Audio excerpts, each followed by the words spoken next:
তো গাইস আমরা আজকে এসেছি বসুন্ধরায়। আর যেমনটা আমরা এখানে পেয়েছি ফেস্টিভ্যাল আর শীষ। আজকে আমরা পিছনে দেখবো বাসায় যে ফেস্টিভ্যাল বেশি ভালো নাকি হাসিস।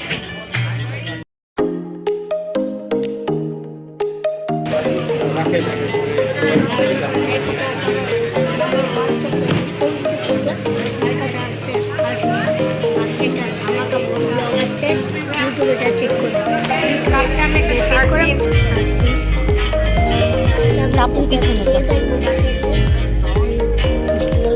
ভালো